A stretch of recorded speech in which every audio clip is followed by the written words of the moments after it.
A paz do Senhor, eu sou o professor Ricardo Mitihiro, faço parte do grupo de professores da Escola Bíblica Dominical da Igreja Evangélica Assembleia de Deus em Londrina.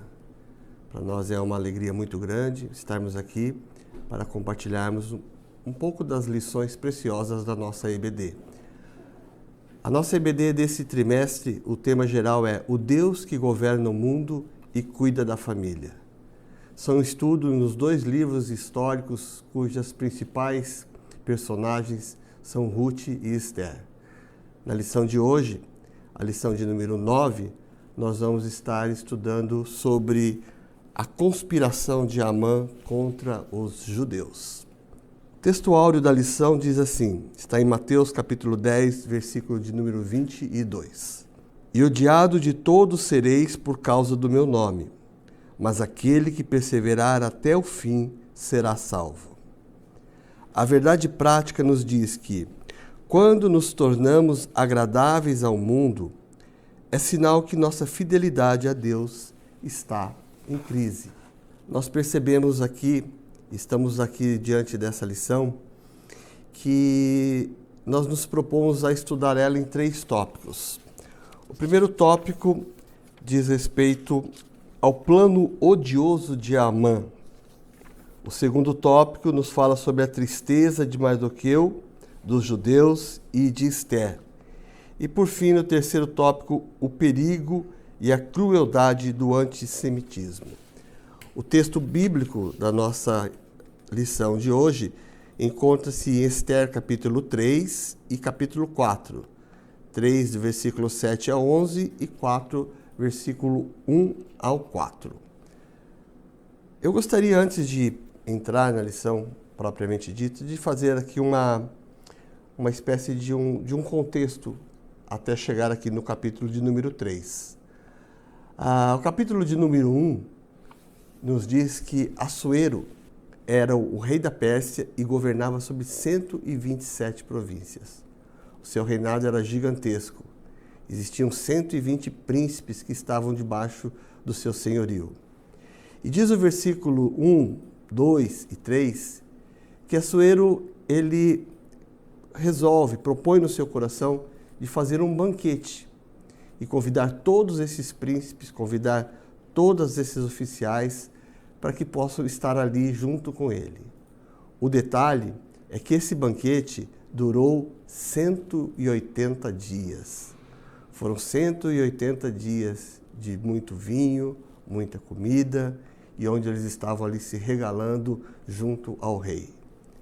O banquete foi tão espetacular e o rei gostou tanto que ao término dos 180 dias, ele resolveu prolongar esse banquete por mais 7 dias.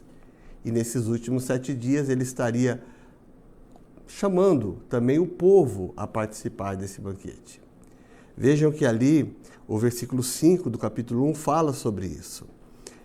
No capítulo 1 ainda, versículo 10 e versículo 11, nós vemos que chegando ao 7º dia do banquete, Amã já cheio de vinho, Amã já estando ali de uma maneira bem farta ali perante os seus convidados, então o rei resolve chamar a rainha Vasti para que ela venha estar diante de todos os seus convidados, expondo, mostrando a sua beleza. E quando os servos do rei vão até Vasti e pedem para ela para que ela vá até a presença do rei, surpreendentemente ela se nega a ir. E isso, não precisamos nem dizer, causou no rei uma ira muito grande. Ele ficou indignado com isso. Ficou tão indignado, tão perplexo, que consultou os seus conselheiros próximos para saber que tipo de atitude, porque era algo completamente inusitado que estava acontecendo. E ali eles chegaram à conclusão e aconselharam o rei que, se por acaso o rei permitisse que isso acontecesse, todas as mulheres do reino, das províncias, iriam seguir o exemplo de Vasti e não estariam mais obedecendo seus maridos. Nós vemos que então o conselho deles é que a rainha seja destituída e que seja entregue a coroa a uma pessoa melhor. O rei ouve o conselho dos seus sábios. E ali no capítulo de número 2, depois que já passou essas coisas, Vasti não era mais a rainha, diz que passadas estas coisas, o rei se lembrou de Vasti. Mas agora, um decreto real é algo que não pode ser revogado. Não há como o rei emitir um decreto e depois voltar atrás. Aí os jovens do seu palácio, vendo isso, tiveram uma ideia e levaram ao rei. Que tal se fizéssemos uma espécie de concurso de beleza, onde seriam ali arregimentadas as mais belas virgens do reino? Essa ideia pareceu boa ao rei, e aí ele mandou que assim o fizesse. Foram convocadas muitas mulheres bonitas de todas as províncias, virgens formosas, e começou assim uma espécie de embelezamento assim. E elas foram sendo preparadas para chegar e entrar na presença do rei. Aqui no capítulo 2, no versículo de número 7, nós vimos surgir aqui a figura de Mordecai e Hadassa, que eram dois judeus que moravam ali naquele lugar e que pela formosura de Hadassa, também conhecida como Esther, ela foi convocada para também estar participando desse processo. Ali diz que a conselho de Mordecai, no versículo de número 10, Esther não declara a sua nacionalidade e origem a ninguém. Ela guarda como um segredo. E, finalmente, no versículo de número 17, quando ela é chamada à presença do rei, o rei fica apaixonado, o rei fica encantado com a beleza, com a personalidade, enfim, ela alcançou o favor do rei e ela foi feita rainha no lugar de Vasti.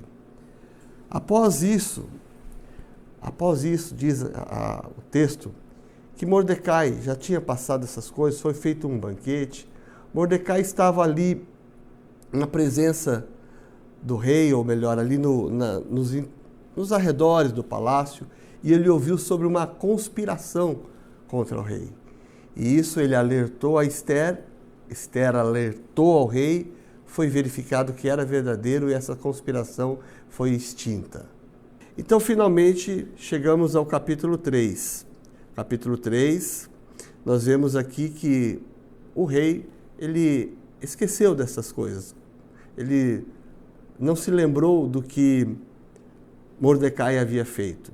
E ele exalta a Amã. Diz o texto bíblico o seguinte: depois destas coisas, o rei Assuero engrandeceu a Amã, filho de Hamedata, o Agagita, e o exaltou, dando-lhe um assento de honra acima de todos os príncipes que estavam com ele.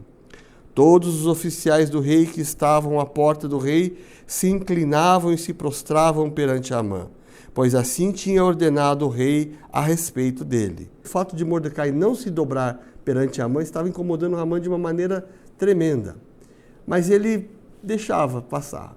Mas ali os oficiais que estavam na corte, eles agiram assim com um falso zelo e ficaram explicando ou falando para Mordecai que ele deveria estar se sujeitando, se dobrando, se prostrando. Mas ele disse: não, eu não farei isso porque eu sou judeu.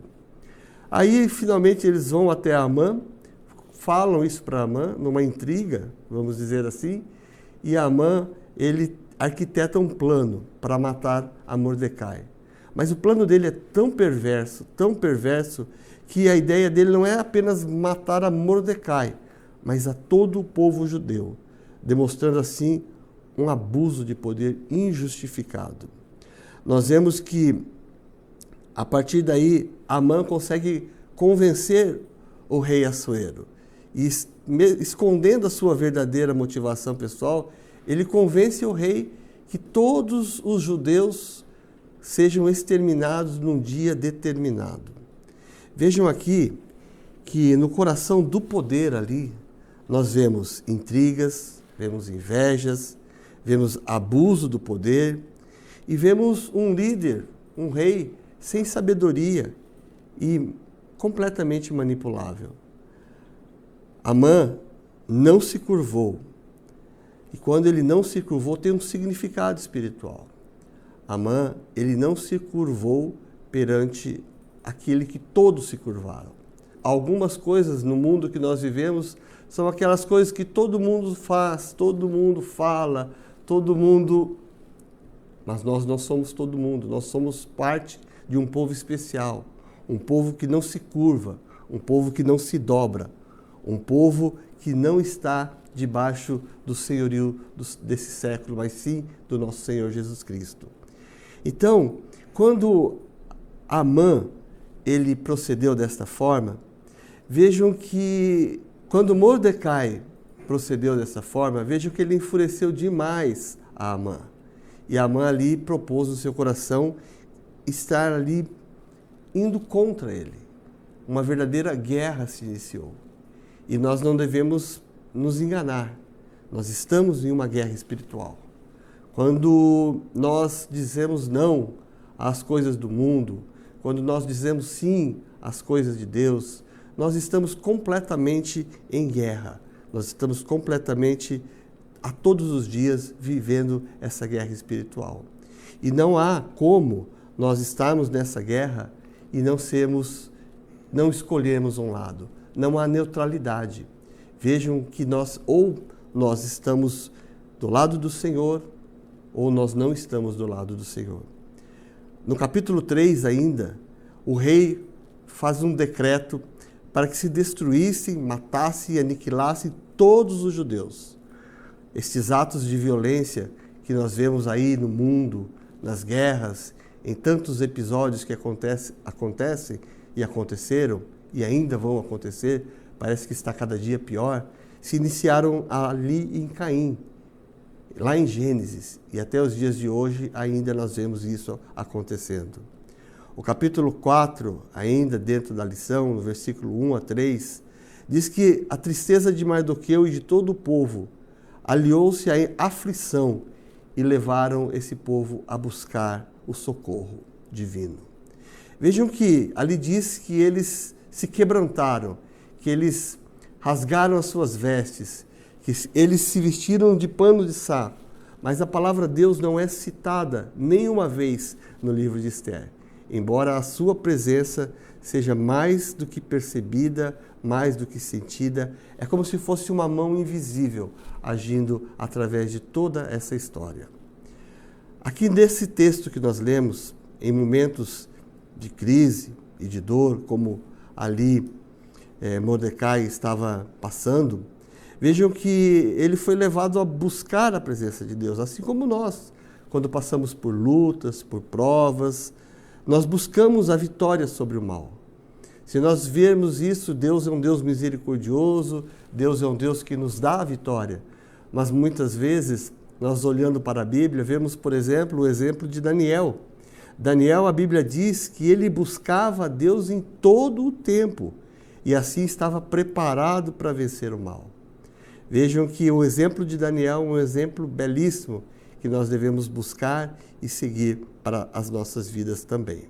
Dentro da lição aqui, nós já passamos aqui pelo tópico 1, pelo tópico 2, que estão nos capítulos 3 e 4 do livro de Esther.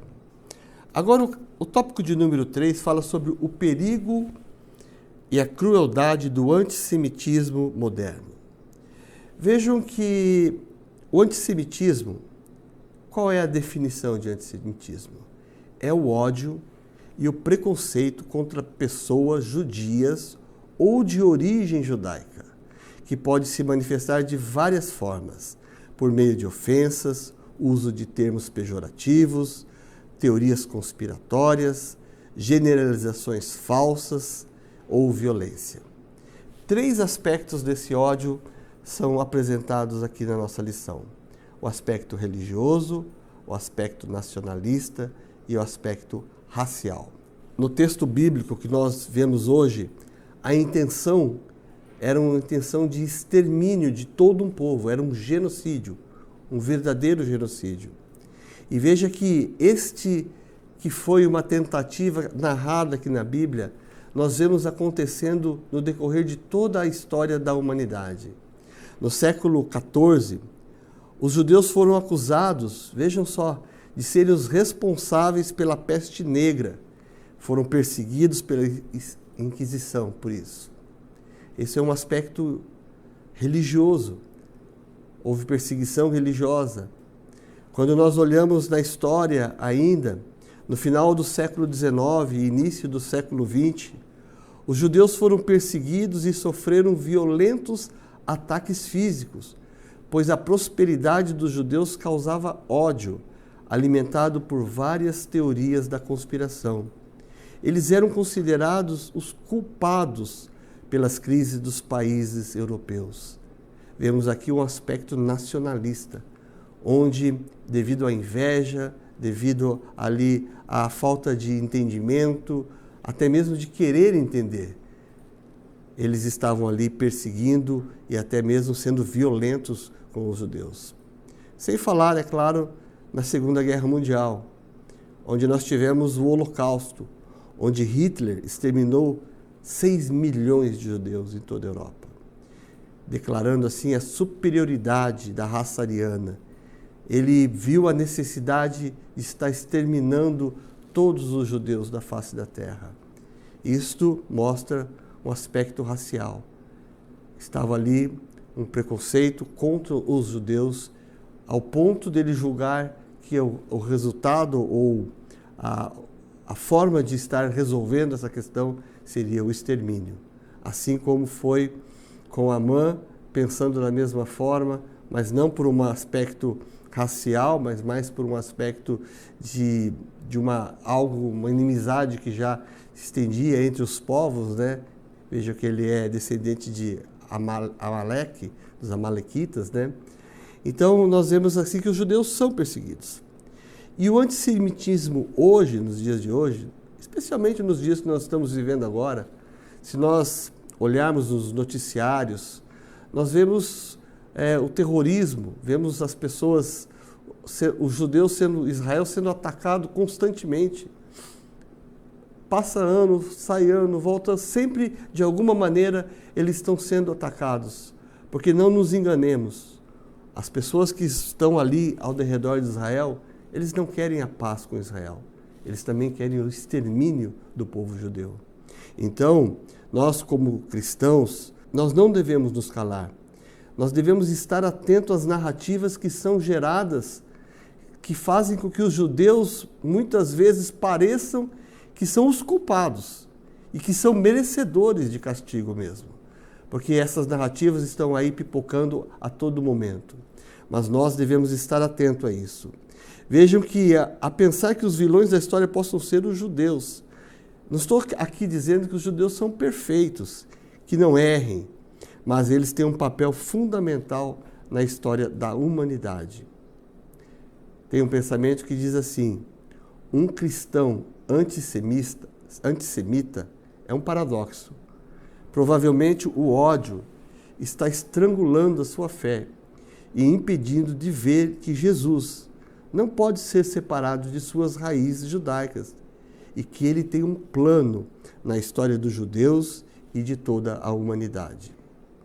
Quando nós encaramos corretamente o povo judeu como família do nosso Senhor, eles se tornam a nossa família ampliada, a quem recebemos a ordem de amar incondicionalmente. Vejamos então que nós precisamos orar pela paz em Israel. Nós precisamos prestar atenção nesse antissemitismo que está sendo deflagrado diante dos nossos olhos e estarmos ali tendo um discernimento e olhar para a história do povo judeu, olhar para a palavra de Deus e ver que isso é um levante do inimigo que ocorreu muitas e muitas vezes. Mas Deus tem um propósito com eles e esse propósito vai ser cumprido, porque os propósitos de Deus sempre são cumpridos. Concluindo a lição, irmãos, eu gostaria de ler aqui na nossa lição: o antissemitismo não se revela apenas através de atos hostis, mas também de apoio aberto ou posturas complacentes aos inimigos de Israel. como os grupos terroristas, ou ainda por meio de críticas sistemáticas aos atos de defesa israelense, pintando o país como um vilão da história. A despeito dos pecados dos judeus, Deus tem um plano com Israel e vai restaurá-lo quando, arrependido, aceitar o Messias. Oremos pela paz de Jerusalém. Deus abençoe os irmãos. Amém.